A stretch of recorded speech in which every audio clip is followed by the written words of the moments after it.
Hola, estimado público, bienvenidos a otro webinar de Clúster Industrial. En esta ocasión nos acompaña Daniel Campos, que nos va a hablar sobre el registro en REPSE. Y bueno, en unos momentos más vamos a iniciar.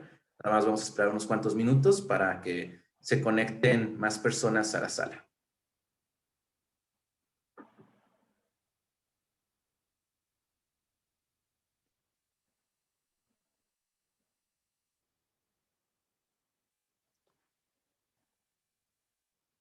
Para las personas que se están conectando, pues bienvenidos a este webinar, Registro en REPSE, con Daniel Campos.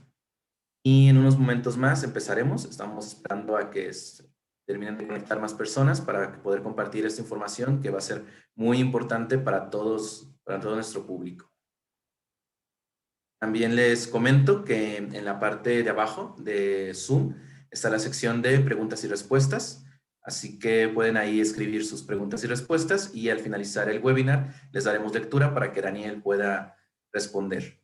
Igual también les pido que por favor en la herramienta de chat me comenten si pueden escucharme bien y si nos pueden ver perfectamente. En la herramienta de chat, por favor.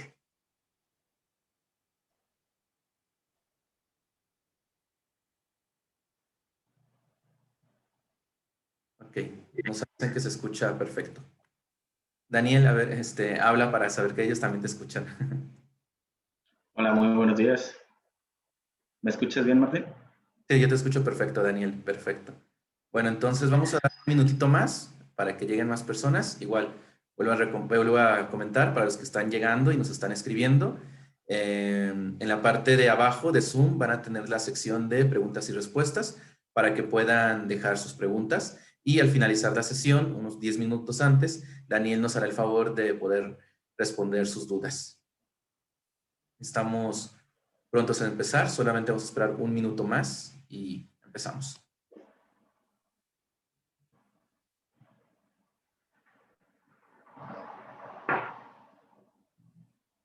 Buenos días a todos los que están conectando.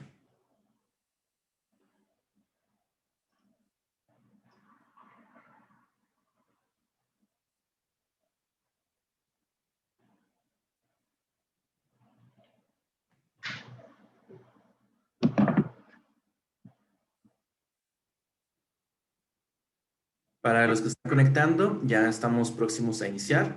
Nada más vamos a dar unos cuantos segundos más y empezamos.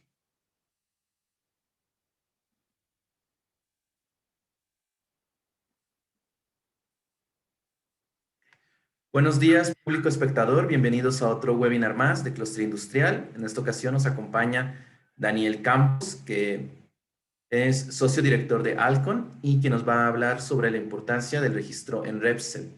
En este sentido, nos va a hablar sobre la reforma laboral, las prohibiciones que trae con los temas de subcontratación, qué pueden hacer las empresas que brindan personal a terceros, si deben de registrarse, cómo deben registrarse si como prestadoras de servicios especializados, quién tiene la obligación de registrarse en este patrón y una vez obtenido el registro, qué se debe hacer con él, ¿no? Al mismo tiempo también, qué pasa si se deniega el registro. Esto va a tratar este webinar. Y bueno, les presento a Daniel Campos. Daniel Campos es socio director de Alcon, egresado de la Facultad de Ciencias de Administración de la UADC, obteniendo el título de licenciado en Contaduría Pública. Tiene un máster en Administración con acentuación en Finanzas. Es socio director de la empresa Alcon, asesores contables y fiscales. Cuenta con más de 7 años de experiencia en el sector contable, participando en las áreas financieras de distintas empresas como Controlador Corporativo en Grupo CEU, Industrial Mexicana, Controlador General de AT Sorting Company, analista contable de Molinos del Fénix. Actualmente es miembro del Colegio de Contadores Públicos de México y en 2021 dirigió con éxito el proceso de certificación ISO 9001-2015 de Alcon, despacho cuyo personal recibe y participa en la impartición y capacitación de forma continua. Y bueno, muchísimas gracias por estar esta mañana con nosotros, Daniel, y muchísimas gracias a todo nuestro público que está aquí presente escuchándonos y te paso la palabra. Les recuerdo, al finalizar esta presentación tendremos unos momentos para preguntas y respuestas. Te dejo con ellos, Daniel. Aquí vamos. Muy bien, muchas gracias por esa presentación. Bienvenidos en este webinar que vamos a hablar principalmente del REPSE, que es muy comentado.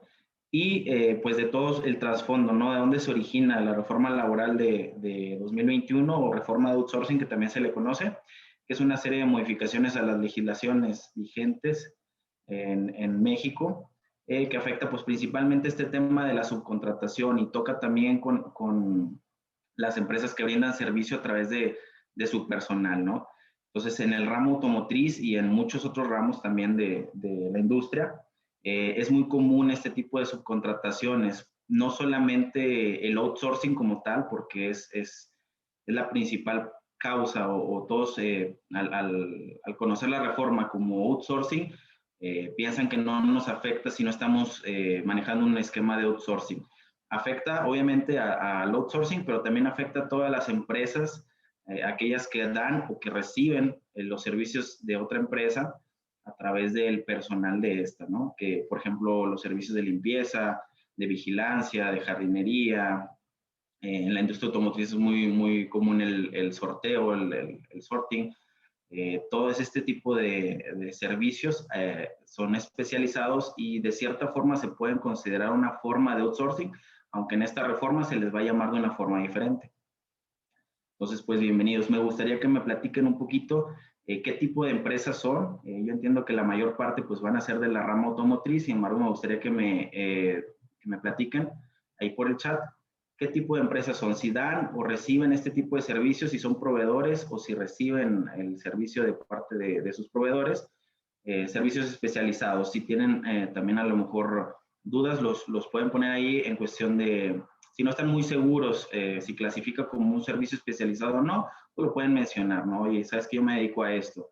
Por ejemplo, marca aquí Marisol, somos servicios de limpieza, hacemos uniformes, por ejemplo, constructoras, todos estos tipos, para ir viendo si podemos orientar algunos ejemplos hacia estos tipos de empresas. Me comenta Marta, vigilancia y protección. En la parte de uniformes, ¿qué tipo de empresa, si me pudieras comentar, David, si hacen los uniformes en tu fábrica o tienen alguna interacción directa con quien confecciona estas prendas, para entender un poquito ahí qué tipo de servicio das? Mantenimiento industrial, servicio técnico para montaje. Somos fábrica y lo hacemos de forma directa. Bueno, para los casos que son fábricas, si me pueden comentar ahí si reciben este tipo de servicios de parte de sus proveedores, en el sentido de que pongan algún personal a trabajar ahí con ustedes en sus instalaciones o a su servicio.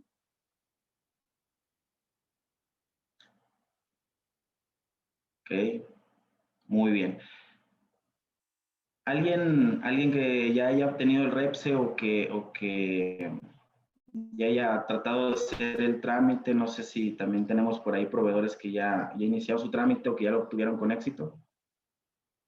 También si lo pueden comentar ahí en la caja de chat.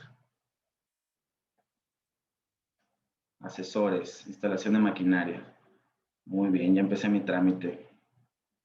Instalamos GPS. Ok.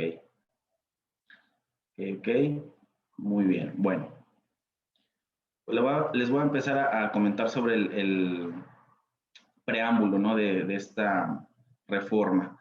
Es una serie de modificaciones a diversas leyes, principalmente a la Ley Federal del Trabajo, a la Ley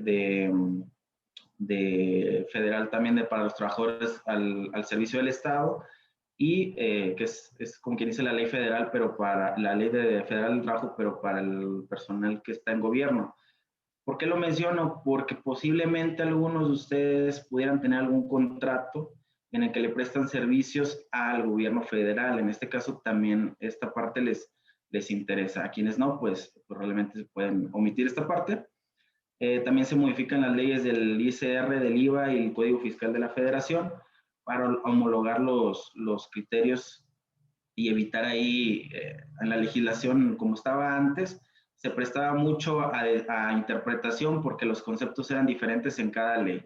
Se entendía por subcontratación una cosa en el Código Fiscal, otra cosa en la ley del ICR, y pues había ahí brechas, ¿no? Para poder decir, es que según yo entiendo el código fiscal sí es, o según yo entiendo la ley del ICR no es, no me toca.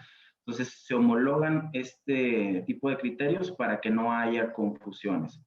Lo cual, pues bueno, yo creo que sí hacía falta unificar el criterio de qué es una subcontratación de personal. Y bueno, ahora ya queda la palabra outsourcing y su contraparte, el insourcing, que es lo mismo, es subcontratar personal, pero para una empresa filial de tu mismo grupo. Queda pues en el tabú, ¿no? Queda prácticamente prohibida esta palabra. Al tipo de outsourcing que es realmente el verdadero outsourcing, la verdadera razón del outsourcing, que es subcontratar un servicio especializado, el cual me puede brindar un proveedor de una mejor forma, de una forma más eficiente, más orientada a sus procesos, por ejemplo, como lo es la limpieza o la vigilancia. Definitivamente como planta, yo no me puedo dedicar a desarrollar los procesos necesarios y la eficiencia suficiente para brindarme a mí mismo, por ejemplo, un servicio de limpieza especializado.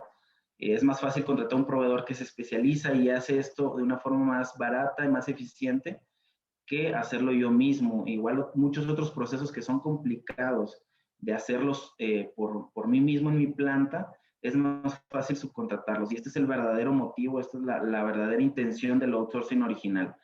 Es contratar de mano de obra especializada en ciertas áreas para yo poderme enfocar en mi core business, para poderme dedicar exactamente a lo que yo me dedico como objeto principal y no estarme distrayendo en demasiados tipos de servicios. Muchas plantas usan decenas o hasta,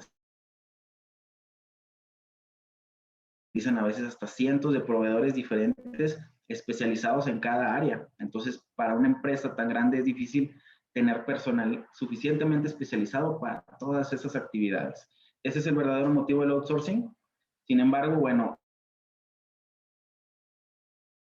y todo lo que se derive de subcontratación, que es el equivalente en español, queda prácticamente prohibido y ahora se le llama a este tipo de servicios, servicios especializados, para hacer esa diferenciación entre el outsourcing de simplemente trasladar mi personal a una empresa externa para deslindarme de obligaciones y de algunas cargas patronales, eh,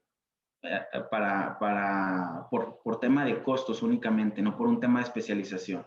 Entonces, haciendo esa diferencia, el gobierno federal, pues su intención era, bueno, su intención era prohibir cualquier forma de outsourcing. Sin embargo, con las negociaciones con las cámaras empresariales, se llegó al acuerdo de que sí era necesario un tipo de outsourcing y se creó esta figura de servicios especializados, que es el padrón en donde se inscriben estas empresas, es el famoso REPSE. Y es lo que ahorita todos estamos por las fechas, ya que se empiezan a vencer los plazos, que se acercan al vencimiento de algunos plazos, pues ya nos estamos todos tratando de averiguar si nos aplica o no nos aplica, ¿no? Entonces la intención de este curso es entender si nos aplica o no nos aplica este tipo un segundito. Este cable no es para mi computadora. No, gracias. Es la intención de este webinar, aclarar si nos aplica o no nos aplica y qué tenemos que hacer. Entonces, bueno, dentro de la reforma nos dicen que las agencias de reclutamiento exclusivamente que se dediquen a esta actividad de reclutar y seleccionar personal, capacitarlo, siguen estando permitidas. Sin embargo, aquellas que también hacen la función de outsourcing, que reclutan, seleccionan y también son patrones del personal, solamente se justificará cuando sea un servicio especializado. Cuando sea lo que se conoce como outsourcing popularmente, ya no estará permitido, se limita a que estas empresas solamente pueden reclutar, seleccionar, capacitar y colocar al personal sin ser ellos los patrones en ningún momento. Esta es una limitante, ¿no? ¿Qué tenemos que hacer si tenemos un esquema de outsourcing? Pues la verdad no nos dejan muchas opciones, ¿no? si tenemos ahorita contratado personal por outsourcing que labora directamente en nuestras líneas productivas o se dedica o ejecuta las actividades de nuestro objeto social, o sea, nuestro propósito, nuestro core business como empresa, tenemos que absorberlas, es imperativo, ¿no? No nos deja ahí opción mucho a qué hacer. Se tienen que absorber y nos da la ley un plazo de 90 días para hacer esta transición, lo que se le conoce, bueno, una de las figuras que se puede utilizar es la sustitución patronal, en donde se le reconocen al trabajador todos sus derechos, su antigüedad, de su patrón, digamos, la empresa de outsourcing, ahora en su nueva empresa donde está trabajando como productiva, digamos, la planta, ¿no? La fábrica.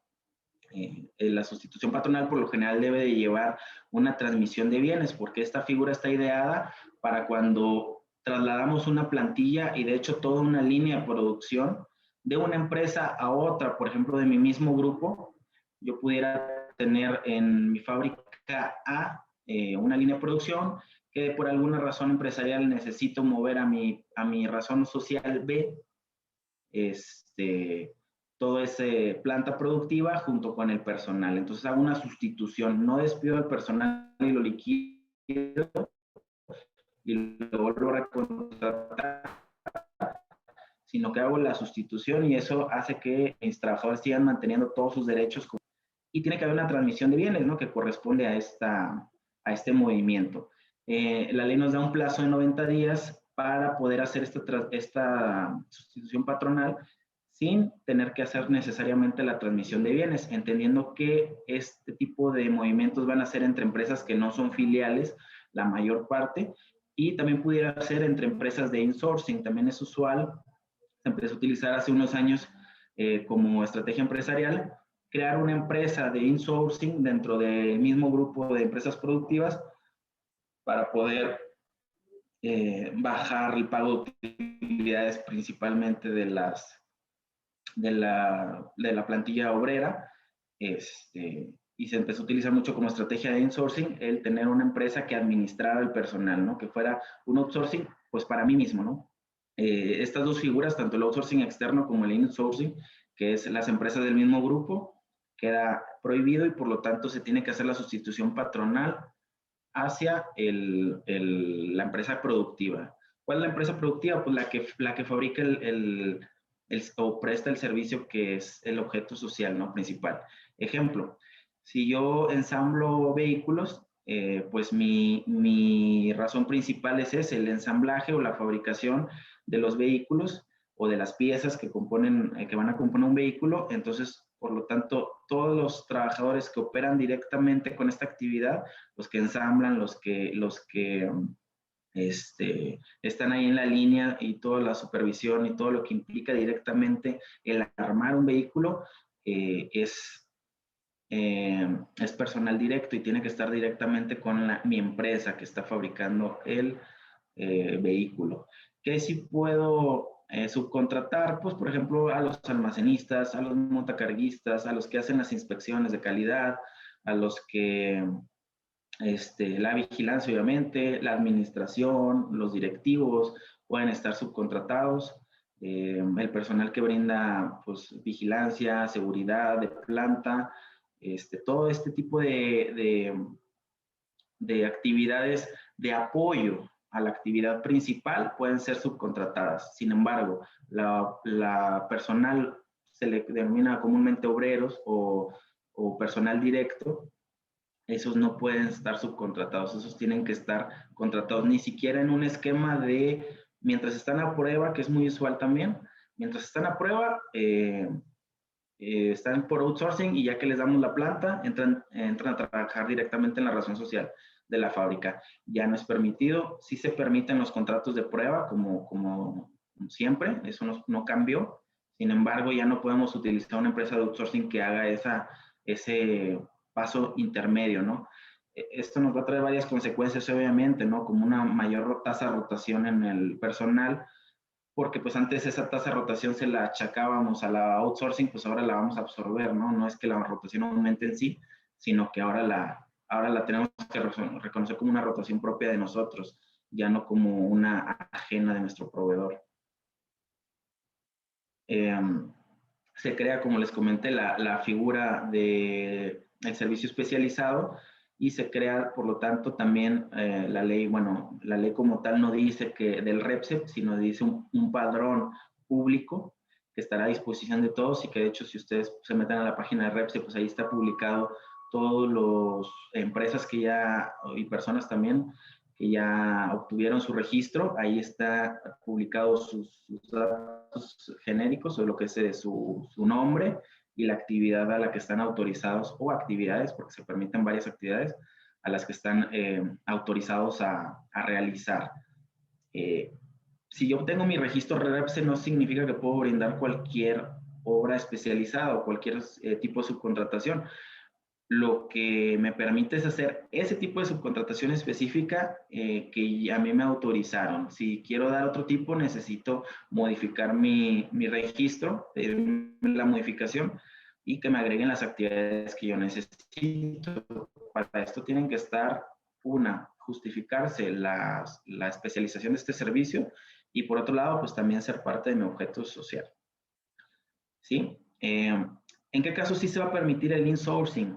Que no se viene como tal, este nombre no existe en la legislación, sin embargo, pues se entiende por insourcing la subcontratación dentro de un grupo empresarial. Se le llama también o se le conoce como servicios compartidos. Este tipo de subcontratación estará permitida siempre y cuando no se subcontrate también al personal directo operativo, al que ejecuta las funciones principales que comentamos hace un momento. Siempre y cuando no sea ese tipo de personal, por ejemplo, si estoy subcontratando al personal de compras, al personal de tecnologías de la información, al personal de facturación, ese tipo de posiciones sí se pueden subcontratar dentro de un mismo grupo empresarial, siempre y cuando pues, cumplamos con los criterios que marca en el artículo 2 de la fracción 10 de la Ley del Mercado de Valores, que ahí es donde podemos encontrar la definición de qué se le llama grupo empresarial.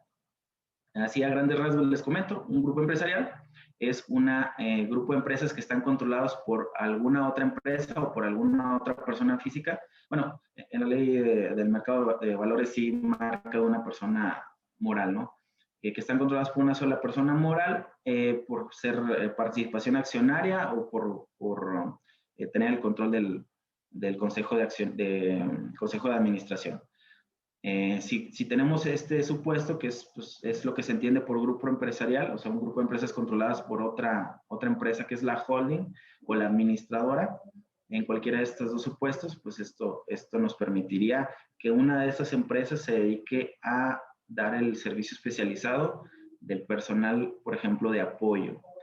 ¿Qué se entiende por apoyo? Todo lo que no es la actividad principal del negocio de cada empresa, obviamente. Cada empresa va a tener su giro y bueno, respetar que el core business de cada una de esas empresas, cada quien tenga su personal y lo que es el personal de apoyo en general, que es muy común en los grupos empresariales, en los corporativos, que mucho del personal pues da apoyo a todas las empresas indistintamente, o a cierto grupo de las empresas. Tienen en su cartera algunas empresas asignadas, bueno, a ellos sí se les permite hacer este tipo de subcontrataciones. Y bueno, nos surge a nosotros como proveedores, para las empresas que son proveedores del servicio especializado u obras especializadas, por ejemplo, en el caso de las constructoras, pues no es tanto un servicio, es una obra, y en muchos otros tipos de proyectos, a lo mejor como las integradoras, pues como tal no dan un servicio, sino que ejecutan una obra, y bueno, pues lo vamos a manejar ahorita como servicios especializados para simplificar el término, pero bueno, el nombre completo es prestadores de servicios especializados y obras especializadas. Entonces, nos surge esta obligación de registrarnos como proveedores de servicios especializados ante la Secretaría de Trabajo y Previsión Social. Y para esto, pues la Secretaría de Trabajo pone a disposición o puso a disposición lo que es la plataforma REPSE. Quien ya haya intentado hacer los trámites, bueno, se dará cuenta que es algo así como el SAT, ¿no? Nos platican que es muy fácil y a la hora de empezar a hacerlo no es tan fácil como nos platicaron. Entonces, pues es una serie de cuestionarios y datos que tenemos que subir y también una documentación que nos solicitan para que ellos nos puedan evaluar si realmente somos y cumplimos con los lineamientos para prestar un servicio especializado. Lo que ellos quieren separar es el grano de la paja y decir, estas empresas son outsourcing como tal y bueno, no como tal el outsourcing ya no se permite y estas empresas sí son un servicio especializado de subcontratación en el que sí justifican que su carácter de especialización, ¿no? De que sí se requiere este tipo de servicios para las empresas.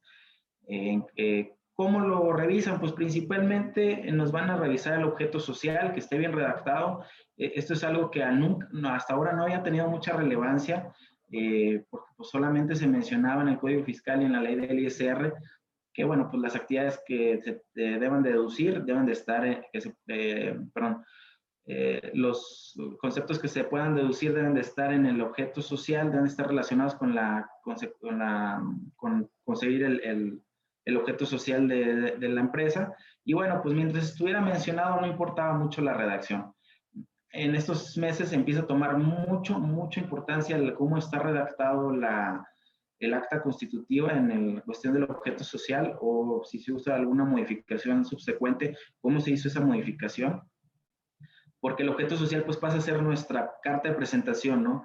No solamente para las empresas proveedoras, aquí ojo, para las empresas que reciben los servicios también es muy importante cómo está redactado su objeto social, porque si yo en mi objeto social menciono actividades económicas que son servicios que en realidad yo subcontrato, no los podría yo subcontratar. Yo estoy manifestando en mi objeto social que yo soy capaz y que es parte de mi propósito brindar ese tipo de servicios. Ejemplo, si yo pongo en mi objeto social como fábrica que como uno de mis puntos de actividades económicas que yo brindo o que yo me contrato personal de limpieza, reparación, mantenimiento para mis propias máquinas o para conseguir mi objeto social o que es el principal, la fabricación, pues entonces estoy manifestando que esas actividades las voy a hacer yo mismo.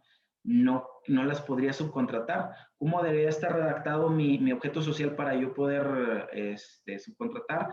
Pues no mencionar esas actividades y solamente tener en alguna parte de mi redacción que podría contratar o subcontratar los servicios necesarios para llevar a cabo mi actividad económica principal o para conseguir mi objeto social.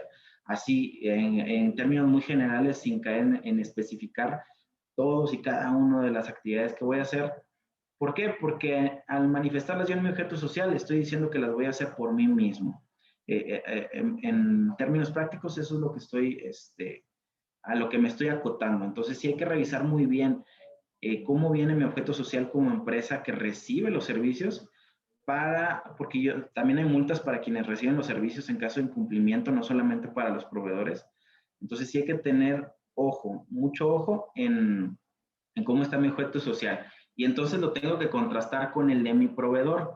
Va a ser muy común tener que hacer algún tipo de informe o extracto en el que no compartamos no toda el acta constitutiva con todos sus datos personales y privados, sino que pues un extracto del objeto social, ¿no? A lo mejor un PDF ahí en el donde les digamos a nuestros proveedores, este es mi objeto social, estas son mis 10 actividades que yo manifiesto en mi objeto social, o mis 15, mis 20,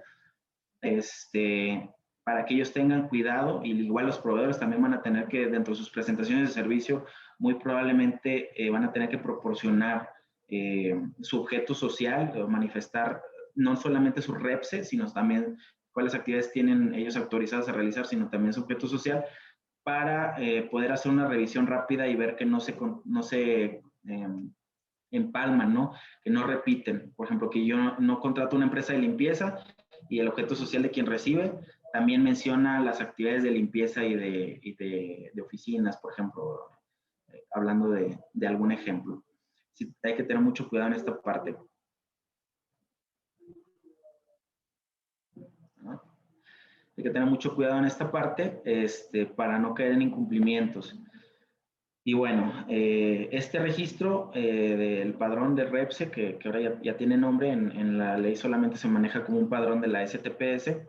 Este REPSE estará vigente por 3 años y se tendrá que estar renovando. Sin embargo, puede ser cancelado en cualquier momento si incumplimos con las leyes. Si se detecta algún incumplimiento o alguna simulación, que yo me imagino que muchas empresas que brindan el servicio de outsourcing y tienen muchísimos contratos, pues más que cancelarlos, lo que van a tratar es hacer de disfrazarlos de otra cosa, ¿no? Hay multas muy severas para quien haga esto, entonces sí hay que tener mucho cuidado y sí hay que acercarnos con un experto a que nos asesoren en la parte fiscal y en la parte legal para no caer en estos incumplimientos. Y es un tema muy delicado que aparte de multas, si se demostrara que se hizo de una forma gravosa, con mala intención, intencional por decirlo así, que se hizo todo un esquema de simulación para evadir las obligaciones, se puede configurar en la ley, en la reforma viene, se puede configurar como un delito de defraudación fiscal.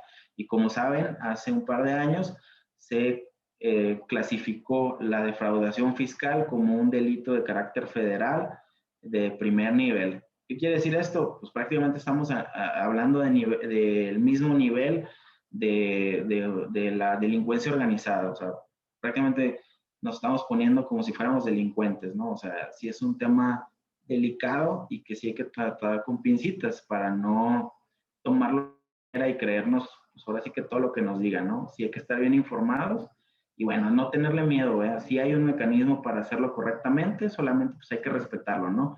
No hay que engañarnos a nosotros mismos o tratar de engañar a la autoridad disfrazando algo de una cosa que no es.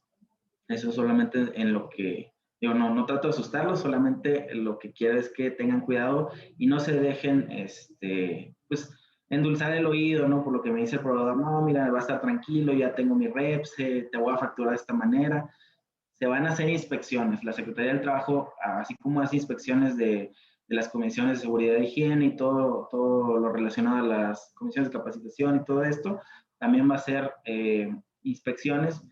Sospechamos que no tan seguido, no tan profundas, pero sí va a haber inspecciones en las que presencialmente vaya personal de la Secretaría del Trabajo a revisar nuestra planta y a ver qué tipo de trabajadores y si están dados de alta con nosotros o con un proveedor externo de servicios especializados y que cumplan con todos sus lineamientos, ¿no? Que estén cumpliendo en sus cuotas, que estén al corriente, que estén inscritos en el padrón, que estén cumpliendo con todo, ¿no? Con todo lo que nos está pidiendo la ley.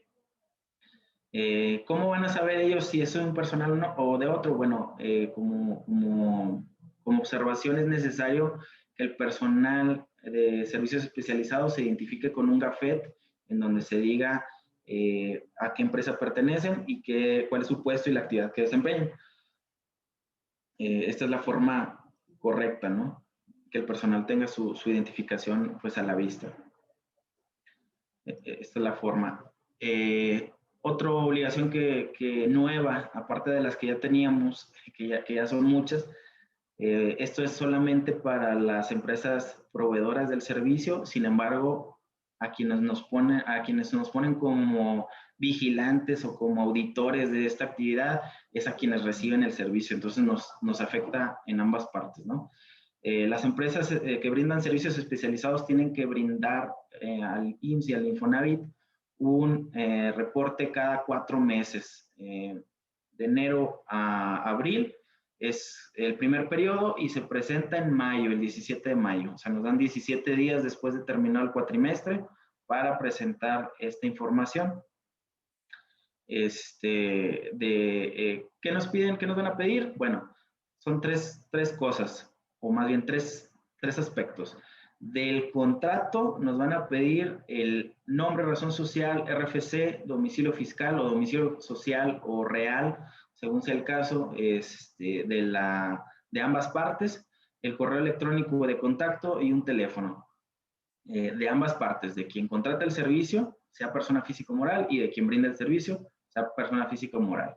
Punto 2, También del contrato nos van a pedir cuál es la actividad, el objeto de ese contrato, el periodo del contrato. Los contratos no pueden ser así como que cuando se ocupe, o sea, tiene que tener un periodo de inicio y fin, también de final es importante. No tiene que traer como tal la fecha de final, pero sí tiene que especificarse, por ejemplo, que va a haber una carta o un aviso de terminación de contrato y bueno, y tiene que estar esa terminación de contrato, ¿no? No, o sea, no necesariamente en el contrato mismo tiene que decir tal fecha se acaba, pero sí se tiene que mencionar el mecanismo de cómo se terminaría la obligación de ambas partes. También nos pide que pongamos ahí la relación de los trabajadores, o sea, cuántos trabajadores prestarán estos servicios y pues poner sus datos, lo que es su nombre, el CURP, el número de la seguridad social y muy importante, el salario base de cotización, porque ojo, algunas empresas cumplimos con todo, pero no con los datos reales, ¿no? O sea, no con el salario que es. Muchas empresas dan el servicio con el mínimo y bueno, esto no es lo correcto, obviamente. Lo correcto es pues el salario que les toca de base de cotización en el IMSS. Pues ahora sí que hay que sincerarnos, ¿no? Con el IMSS. Obviamente esta reforma no nada más es para proteger a los trabajadores, que obviamente sí los protege en muchos sentidos, pero pues también tiene fines recaudatorios, ¿no? Como cualquier reforma fiscal, así que nadie da brinco sin guarache y pues el gobierno menos. Eh, Todo esto también lo hace con la intención de recaudar más cuotas de seguridad social y más impuestos, más IVA y más ISR. Y bueno, pues como tercer requisito, que proporcionemos una copia del registro emitido por la STPS, que es la hojita que nos dan del REPSE, cuando ya nos aceptaron el registro. Hay que proporcionárselo a todos nuestros clientes, pues cada 4 meses, ¿no? Bueno, más bien hay que subirlo al IMSS y al Infonavit, perdón, y esta evidencia de que ya lo hicimos, enviársela a nuestros clientes. ¿Por qué? ¿Por qué se lo tengo que enviar a mis clientes si yo cumplí con el IMSS y el Infonavit? Pues bien sencillo, porque mi cliente no puede hacer deducible su factura y no puede acreditarse el IVA si yo no le demuestro que ya hice este paso del informe cuatrimestral y que tengo mi REPSE vigente, ¿verdad? También le tengo que proporcionar mis pagos del impuesto, mi declaración mensual, vaya, y mis cuotas de seguridad social del IMSS y del Infonavit. Tengo que pasarle una copia de mi comprobante de pago, ¿no? Y de mi línea de captura, en donde pues, yo ya cumplí con mi obligación, tanto con el SAT como con el IMSS. Y aparte, pues el REPSE, ¿no? Es algo nuevo. ¿Qué pasa si mi proveedor no cumple?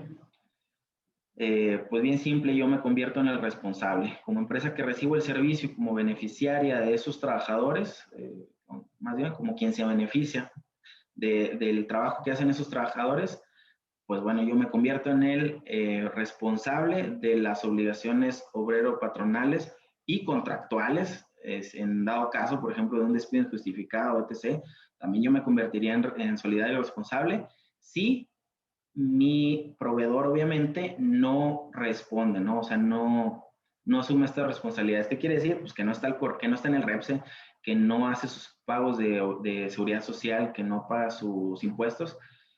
Pues, ¿qué significa? ¿Significa que el empleado me puede demandar a mí? No. Significa que la autoridad, el IMSS o el SAT, se pueden ir contra mí como beneficiario y exigirme el pago de esas cuotas de los trabajadores que estén a mi cargo. Obviamente, si la empresa tiene 1,000 trabajadores y a mí nada más, yo nada más le contrato a 5, pues bueno, sobre de esos 5, no sobre de los 1,000 totales. Pero bueno, a cada empresa estarán repartidos esos 1,000 entre algunas empresas y a cada una de esas empresas se les haría responsable. Esto no es nuevo, sin embargo, sí se amplía. O sea, esto ya existía de la responsabilidad solidaria, sin embargo, se amplía. Se le da más alcance y pues ya nos habla de que directamente la autoridad se puede dirigir con nosotros eh, como beneficiarios del servicio, ¿no? Para exigirnos el pago de una cuota incumplida. Obviamente, pues la autoridad va a tratar de agotar sus posibilidades con el responsable directo, pero en caso de que no lo localizaran, de que pues, se hace ojo de hormiga el proveedor, como dice como se dice coloquialmente, pues ya se van a ir contra los beneficiarios del servicio. Entonces, sí hay que vigilar que nuestros que nuestros proveedores están cumpliendo con sus obligaciones para con sus trabajadores. ¿Qué pasa si yo ya presenté mi declaración y yo ya acredité el IVA, por ejemplo, de una factura que pagué por su contratación y resulta que mi proveedor no me envía esta información que yo necesito? Pues tengo que presentar una declaración, nos marcan el procedimiento. ¿Qué tengo que hacer? Presentar una declaración complementaria restando ese acreditamiento y pues como quien dice, pagando ese IVA que me reduje en base a que yo ya lo pagué al proveedor esa factura, ¿no? Entonces, le tendría que dar reversa o cancelar mi acreditamiento de IVA hasta que el proveedor cumpla y en ese entonces vuelvo a presentar otra complementaria y ya me acredito ese IVA en ese momento. No me tengo que esperar a acreditarme el IVA hasta... No me tengo que acreditar el IVA hasta que me manden la documentación. Me la puedo acreditar cuando haga el pago. Sin embargo, si el proveedor no cumple con sus plazos, sí tendría que hacer una declaración complementaria para corregir el IVA que no me puedo acreditar. Disculpen. ¿Y cuáles son estos requisitos que les menciono? Bueno, pues el principal, para deducir la factura o el servicio, vaya, porque como tal no, la factura solamente es un medio, no es como tal lo que hacemos deducible, es el medio. Pues necesitamos, obviamente, pues los requisitos que marca la ley del ISR, que son los de toda la vida, pues tener el CFDI, que sea una persona inscrita y todo eso, ¿no? Que sea una actividad necesaria para el negocio, etc. Eso no cambia. ¿Cuáles son los requisitos? Yo necesito que mi proveedor me mande 7 cosas. Una, los recibos de CFDI de los trabajadores que proporcionaron el servicio, de los periodos que corresponde al mes, ¿no? El comprobante de pago de la aclaración y entero, que bueno, es la misma cosa, de retenciones de impuestos realizadas a sus trabajadores. Sabemos que tenemos que hacerle una retención de ISR a los trabajadores en su recibo de nómina y bueno, el recibo de nómina dice que sí le hicimos la retención, sin embargo, eso no quiere decir que la pagamos, por lo tanto también me piden la comprobación de pago de mi declaración anual en donde se están pagando esas retenciones. O sea, no solamente tengo que vigilar que me mande el documento, sino tengo que observar que las retenciones de ISR de los trabajadores pues sí estén ahí contempladas. También necesito que me pase comprobante de pago de las cuotas obrero patronales. Eso es un poquito más fácil de revisar. El IMSS pues te manda lo que es el EMA, el EVA, el SUA.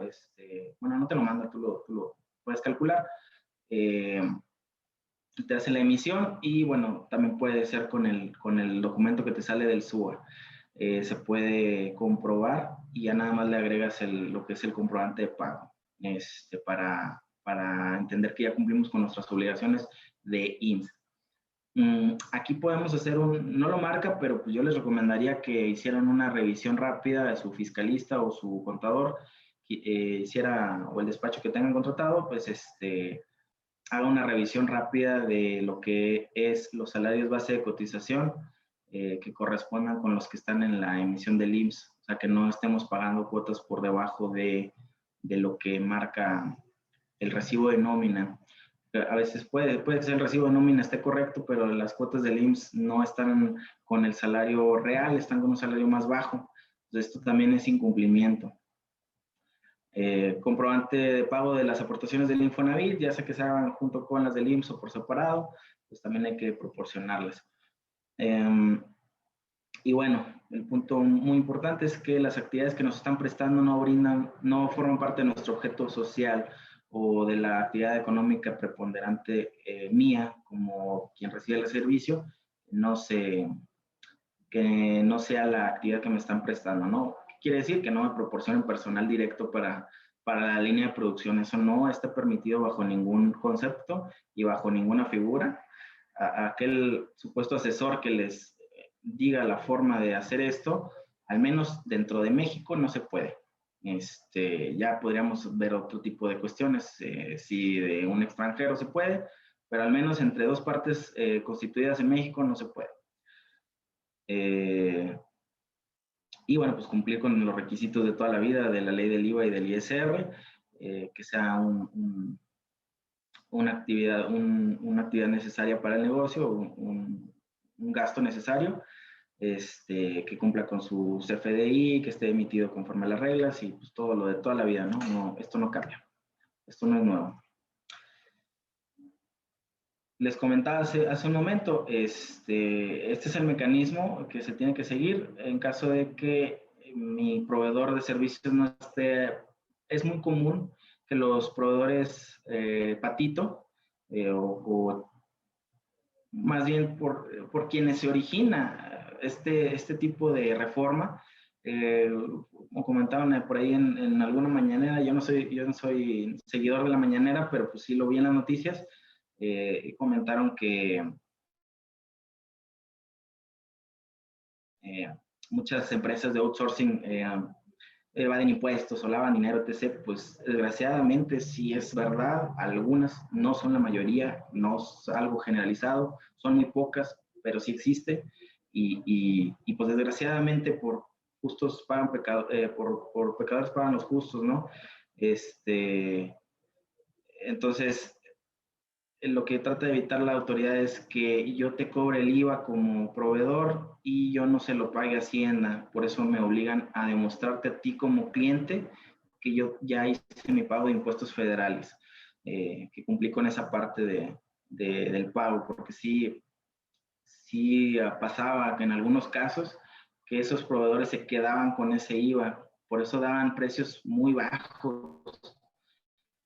Eh, Ridículos, o sea, la verdad me tocó conocer algún caso de alguna persona que se acercó por algún problema fiscal, con que le ofrecían servicios de outsourcing, por ejemplo, de maquila de nómina con márgenes absurdamente pequeños, y el tema es que ellos se quedaban con el IVA, entonces no les interesaba tanto el margen de utilidad, sino que se robaban el IVA literal.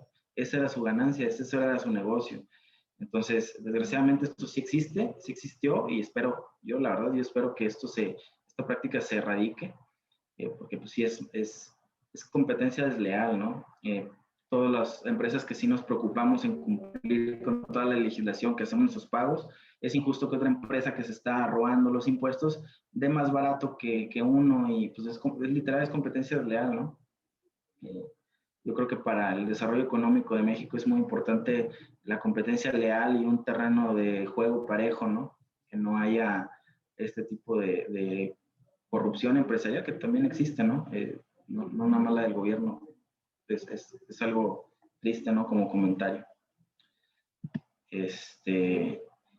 Y bueno, yo creo que una cosa que a todos les causa duda o que han escuchado es que se modifica también lo que es los criterios para el pago de la PTU. ¿Se modifica la forma de calcularse? No. El PTU se calcula exactamente como antes, como siempre. Sin embargo, ahora se le aplica un límite. ¿Cuál es el límite? Eso es algo que negociaron las cámaras empresariales como condición o como compensación un poquito para poder absorber al personal que está bajo esquema de outsourcing y comprometerse a absorberlo directamente, ¿no? Si sí los absorbemos, comentaron por ahí los empresarios, sí los absorbemos, pero damos facilidades en cuanto al pago de PTU, que hay un tope, ¿no? Porque pues hay empresas que por su naturaleza, pues a lo mejor tienen un pago de PTU muy grande y pues bueno, realmente sobrepasa por varias veces el salario anual de un trabajador, por ejemplo. Entonces dice, pues prácticamente se sinceran los empresarios y dicen, la verdad, por este tipo de cosas es que hicimos esquemas de insourcing y de otro tipo de esquemas. Digo, si nos das un beneficio en esa parte, renunciamos a ese esquema, ¿no? Y bueno, se concede un beneficio que es 3 meses del salario del trabajador, es el límite de pago de PTU, o el promedio en el caso de trabajadores que no están poniendo por outsourcing, sino que ya estaban dentro de la planta, porque pues las plantas suelen tener esquemas mixtos. Una parte de la plantilla sí está directamente y otra está por outsourcing, digamos la que está en periodo de prueba o la que todavía no tiene su contrato de planta, está por outsourcing, entonces lo que hacen pues es homologar, ¿no? Para quienes, pues, para todos en realidad, el pago, el límite es de 3 meses, y para quienes estaban recibiendo su PTU anteriormente en los últimos años, es el promedio de los últimos 3 años, ese es el límite.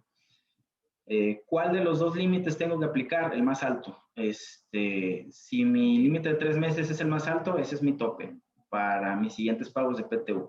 Si mi límite del promedio de los últimos 3 años es más alto que los 3 meses, pues tengo que tomar este último límite como el bueno para estarles pagando, y bueno, pues cada año volverlo a calcular en base a los últimos 3 años. De forma que si era muy alto el pago de PTU, vaya descendiendo gradualmente y no de golpe, sino que gradualmente tomando el promedio de los últimos 3, ¿no? Esto es ventaja, esto pues se preocupa de ambas partes, ¿no? Tanto del patrón, que no haya un flujo excesivo de descapitalización por PTU, y por otro lado, pues también del trabajador, que no se le deje de pagar su PTU de golpe de un día a otro. Resulta que, digamos, me estaban pagando 100,000 pesos y ahora resulta que ya nada más me van a pagar 15,000 porque ese es mi tope de 3 meses, por ejemplo. Sino que se va componiendo de forma gradual, y pues va a llegar un punto en el que a lo mejor después de 20 o 30 años, pues sí, ya esté nada más recibiendo 15,000 de PTU, a pesar de que el cálculo me marque 100,000, por ejemplo, ¿verdad? Pero es gradual, no es de golpe. Esta es una parte que yo creo que a todos lo hemos escuchado y no estaba muy seguro, ¿no? De cómo era la mecánica, porque nada más se aventó así muy al aire. Ahora solamente se van a pagar 3 meses de salario en PTU. Y bueno, ahí está la mecánica. Hay 2 límites y bueno, se tiene que tomar el más alto. Bueno, les comentaba, en la reforma de la Ley Federal de Trabajadores al Servicio del Estado, que es prácticamente la contraparte de la Ley Federal de Trabajo, pero pues para los trabajadores del gobierno federal, se reforman varios artículos, pero el que nos importa mucho pues es el de la subcontratación de servicios especializados. Esta, obviamente, a mí me da risa porque el gobierno es muy estricto para ponernos en cintura a los empresarios, pero para ponerse en cintura ellos mismos se dan plazos más cómodos. Entonces, ustedes sí háganse bolas y háganle como puedan, y nosotros nos vamos con más calmita. Entonces ellos se dan un plazo más amplio para dejar de contratar al personal por outsourcing. Por ahí prometió el presidente que va a absorber a todos los trabajadores y les va a dar un contrato de planta, lo que se me hace bastante benéfico para los trabajadores, la verdad. Yo sinceramente no le veo sentido al outsourcing a nivel gobierno, porque pues estás privatizando, por decir así, la planta laboral de trabajadores que literalmente son trabajadores y burócratas, o sea, son trabajadores del Estado, o que brindan algún servicio, como los maestros, los médicos, o sea, no tendrían por qué estar contratados de una forma privada, ¿no? Deberían de ser trabajadores del Estado. Sin embargo, pues también existen muchos casos en los que sí hay, igual que las empresas, justificación para brindar un servicio especializado que el gobierno no es ni será jamás, no tendrá la capacidad para brindarlo, como a lo mejor, por ejemplo, en un hospital. Es difícil que un director médico tenga la capacidad o el conocimiento de llevar un área de tecnologías de la información, por ejemplo. Entonces, pues ahí sí se justifica que se contrate una empresa que se especialice en este servicio. Y así muchísimos ejemplos, ¿no? Por ejemplo, una escuela que quiera hacer trabajos de remodelación, pues obviamente no va a contratar albañiles, va a contratar una constructora. Esto es evidente, ¿no? Que sí se justifica en muchísimos casos por obra o por un tipo de servicio muy especializado, sí se justifica contratar una empresa que lleve a cabo este servicio. Esto ha existido toda la vida y va a seguir existiendo, tienen que cumplir con el REPSI, tienen que cumplir con todos los mismos lineamientos. Sin embargo, el outsourcing como tal, o sea, tener a un maestro por outsourcing, un médico por outsourcing, esto ya no será permitido, y lo cual me parece bien. Sin embargo, pues se brindan plazos muy cómodos los señores. Eso me causa mucha gracia. Esta ley va a entrar en vigor en el ejercicio 2022. Y bueno, la parte interesante son sanciones. Las multas por incumplimiento van desde 2,000 hasta 50,000 UMAS, que en pesos vendría siendo desde 179,000 hasta 4,481,000, que es casi 4,5, para quienes realicen su contratación de personal, o sea, el famoso outsourcing, o quieran disfrazar el outsourcing de un servicio especializado. O sea, que en realidad me están brindando un servicio y me facturan otro y fingimos que es este otro servicio especializado, fingimos que es limpieza, pero en realidad la gente está en producción, en la línea, ensamblando cosas. La multa está fuerte y en caso de reincidencia, ¿qué me va a marcar si me cobran 179,000 o 4,5 millones? La capacidad económica del cliente, o así que como depende del sapo de la pedrada, nos van a multar dependiendo de su tamaño, dependiendo si es reincidencia. En cualquier caso, sí marca que una reincidencia va a ser el doble de multa de la vez anterior. Sea cual sea tu primer multa, la reincidencia va a ser del doble, la multa. Y si hay una tercera reincidencia, pues el doble de la anterior, ¿verdad? Esto aplica tanto para el proveedor como para el cliente, no es solamente para el proveedor, por eso mucho ojo. De 250 a 5,000 UMAS para quienes no presenten a tiempo su informe cuatrimestral o simplemente no lo presenten o lo presenten fuera del plazo. Y para quienes impidan, para los patrones que impidan las inspecciones de la Secretaría del Trabajo, de 22,000 a 448,000 pesos. También depende de la capacidad económica y depende de si es reincidencia. ¿Qué nos van a marcar? El hecho de que nos multen no nos quita la obligación que como que ya tenemos que presentar la información. Son dos cosas diferentes que también alguna gente se confunde y ya me multaron, entonces ya no lo presento, o me sale más barato no presentarlo. No, la obligación sigue estando y me van a estar multando cada que no cumpla, pero sigo teniendo la obligación de presentar mi información. No, la multa no me exime, ¿no? No es como una multa de tránsito, ya me multaron, ya me pasé el rojo, ya me multaron y ya, no. La obligación sigue, ¿no? Y bueno, por último, los plazos de la reforma. El 23 de abril se publica la reforma y nos dan 30 días a la Secretaría del Trabajo para que publique su plataforma, que es el 24 de mayo. Esto ya se cumplió, obviamente. El 23 de junio se presentan las reglas de los informes cuatrimestrales, ya lo publicaron. El 23 de julio, las empresas con esquemas de insourcing o outsourcing deben de absorber a su personal. Bueno, los clientes tienen que absorber al personal directamente. Y también vence el plazo para hacer la transmisión de la sustitución patronal sin la transmisión de bienes. Y también vence el plazo para que las empresas con registros patronales por clase se den de baja y soliciten un nuevo registro unificado. ¿Qué es el registro patronal por clase? Es un esquema que se ideó para el outsourcing, para tener, según la actividad y según el contrato con cada cliente, un diferente riesgo de trabajo para cada actividad. Esto ya se elimina y tienen que unificarse bajo un solo registro patronal. Salvedad de que los registros patronales estén ubicados en distintos lugares, por ejemplo, uno en la ciudad de Saltillo y otro en la ciudad de Monterrey. Eso se va a seguir permitiendo porque es por localización o por obra en el caso de las constructoras, pero no dentro de una misma ciudad varios registros patronales por clase, eso ya no se permite. El 1 de agosto se entran en vigor todas las disposiciones fiscales que les comenté, todo lo que es la no deducibilidad, no acreditamiento, y también muy importante tener en cuenta, se elimina el artículo 1A de la ley del IVA que nos obligaba a retener el 6% de IVA. Esto ya no se va a existir, ya no se van a retener el IVA, el 6% de IVA por su contratación. Ya va a ser IVA normal, 16% y sencillo. va a beneficiar un poquito en lo que es flujo a las empresas que brindan el servicio. Esto es algo positivo. Dentro de toda la que nos están regulando más, este es un pequeño alivio en donde nos quitan un requisito. Y bueno, se agradece. Y bueno, ya nos están deducibles las facturas de subcontratación. Si en mi concepto yo estoy poniendo outsourcing, subcontratación, utilizando las claves referentes a, las claves no se quitan del catálogo, pero si yo las utilizo, esos conceptos no son deducibles.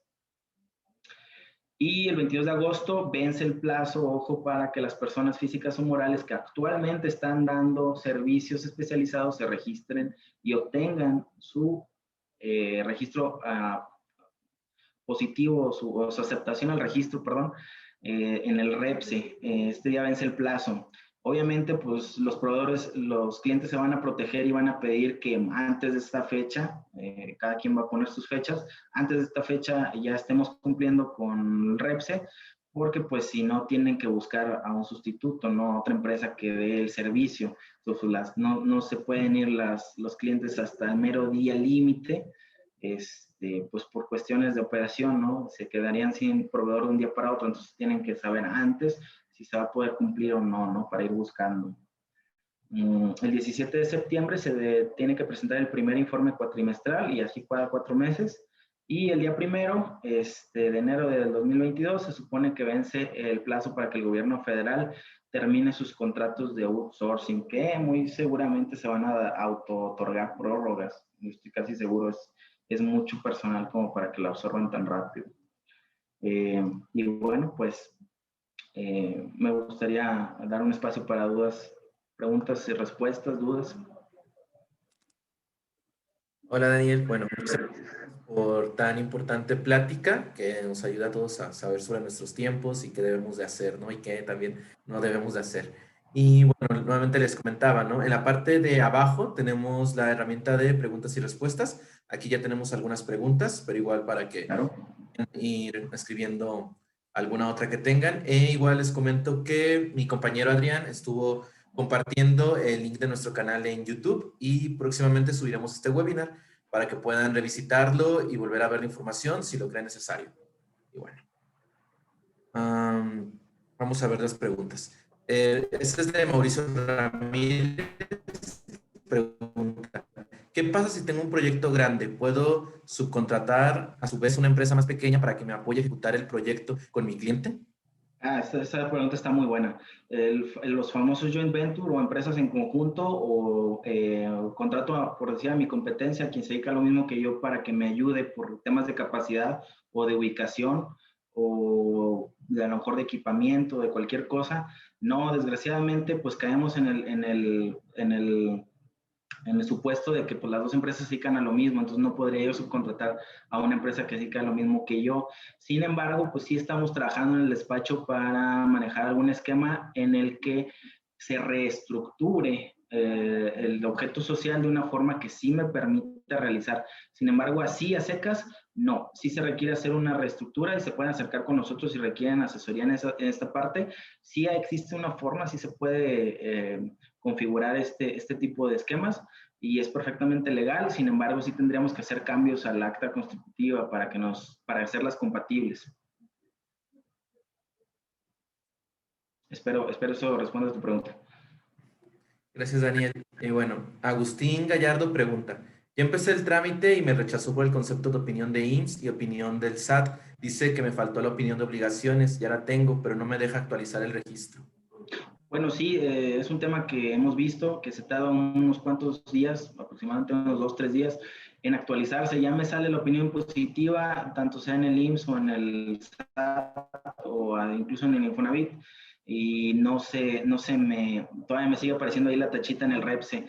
Sí es un problema, nosotros lo hemos solucionado presentando alguna aclaración, o dejando transcurrir el tiempo. No te recomiendo que dejes transcurrir el tiempo porque si está algo fallando en el sistema, pues no se va a arreglar con el tiempo. Si fuera nada más cuestión de que se actualice, pues sí, nada más es esperar un poquito a que se actualice.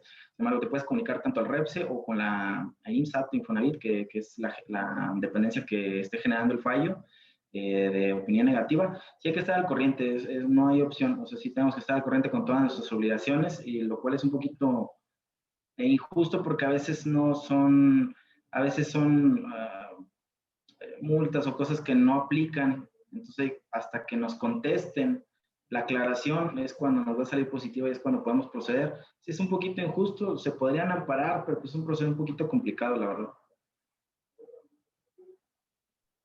Gracias. A ver, esta dice, esta es de Alejandro Rodríguez. ¿Los servicios de transporte de personal son sujetos a ese esquema? Hay dudas muy similares, me han preguntado mucho eso y sí, en mi criterio sí son. Si tenemos dudas, lo más recomendable es que como quieran lo registremos. No pasa nada con tener el registro y no utilizarlo, pero sí hay multas muy severas por necesitarlo y no tenerlo. Eh, el registro, para tu caso de empresas de personal, sí, porque tu personal brinda un servicio directamente en beneficio de tu cliente, aunque no está en las instalaciones como tal de tu cliente, pero pues sí tienen mucho manejo, es muy directo, prácticamente ellos te están contratando una ruta que equivale a un chofer prácticamente, entonces cuando se puede cuantificar, sí está muy claro el supuesto de que sí, donde no, por ejemplo, un despacho de contadores, en donde tú me das un servicio y yo ni siquiera sé cuánta gente, en dónde está esa gente o cuánto tiempo le invierte esa gente a realizar la actividad y ni siquiera los conozco, en ningún momento tengo contacto con ellos directamente en persona. Por ejemplo, en estos casos, bueno, pueda conocerlos o no, eso no influye, ¿verdad? Pero para mí es un intangible, o sea, yo no sé cuánto personal ocupas. En este tipo de casos no aplica el REPSE. Sin embargo, no hace daño tenerlo tampoco, o sea, como despacho podríamos tener REPSE sin ningún problema y eso nos permitiría ampliarnos y, por ejemplo, poner un insourcing, un implant, proporcionar personal directo en tu planta, nos amplía, o sea, más que perjudicarte, te puede beneficiar a dar un espectro más grande de servicios el tener REPSE. No, no duden si están entre sí o no, mejor sáquenlo, les beneficia. Gracias, Daniel. Y bueno, aquí Ana Delgadillo pregunta, ¿cómo interviene el Departamento de Recursos Humanos en todo el proceso de registro del REPSE y ante las revisiones de la STPS? ¿Qué impacto tendrá el departamento? El DRH, bueno, en cuanto al registro, bueno, ya cada empresa definirá sus procesos, pero para mí sería mejor que se lo encargues al contador, al fiscalista o al despacho, o si tienes un área legal, pues al área legal. En cuanto a las inspecciones del STPS, ahí sí van a estar muy de la mano, prácticamente son quienes van a atender, ya sea el Departamento de Seguridad e Higiene o el Departamento de Recursos Humanos, pues prácticamente son los que van a recibir a los inspectores y les tienen que dar toda la información. Entonces sí les recomiendo que tomen algún cursito o algo en donde se familiaricen con esta parte de las inspecciones, no solamente del REPSE, sino también de seguridad de higiene y todo el tema de la STPS. Digo, me imagino que van a aprovechar para hacer una inspección de todo, no solamente de una cosa. Van a aprovechar y van a hacer una inspección completa. Aquí nos preguntan, ¿qué pasa con las personas que tengo con incapacidad por enfermedad general y maternidad? ¿También las tengo que dar de baja y realizar el alta en la empresa sustituta? ¿No les afectará en el pago de su incapacidad? Al menos en las incapacidades por maternidad, tengo entendido que se requiere cierta antigüedad para que el IMSS te pague la incapacidad. No, por maternidad no hace falta ninguna antigüedad. Literal, te puedes incapacitar acá casi al día siguiente, pero digo, ahora sí que no, uno no sabe cuándo se va a incapacitar. Obviamente, pues, para esto tendrías que haber contratado a una persona en evidente estado de embarazo, ¿verdad? Lo cual, pues, no creo que vayan a ser los patrones, salvo en muy contados casos. Sin embargo, la personal que esté incapacitado, pues no lo puedes dar de baja. Lo que sí puedes hacer es sustitución patronal, porque no le estás quitando ningún derecho, solamente le estás trasladando al responsable. El responsable en vez de ser A, ahora es B, pero el derecho ahí sigue, no se rompe en ningún momento. Lo que sí no puedes hacer es darlo de baja el IMSS y luego darlo de alta en otro registro patronal. Ahí sí tendrías que esperar a que se termine la incapacidad y sin embargo, esto no te constituye un incumplimiento, porque como la persona está incapacitada por cualquier motivo, no importa si es maternidad o enfermedad general, o riesgo de trabajo, la persona está incapacitada, entonces técnicamente no está prestando un servicio y por lo tanto no estás incumpliendo, porque no hay un servicio que se está prestando. Gracias, Daniel. Bueno, vamos a leer una última pregunta. Igual les comento pues a los asistentes que aquí en la diapositiva se encuentra tu contacto, que es contacto@alcommx.com y también un teléfono para que se puedan comunicar contigo para expresarte las dudas, porque hay bastantes preguntas y creo que puedes asesorarlos como de la mejor manera si se Sí, directamente, claro que sí.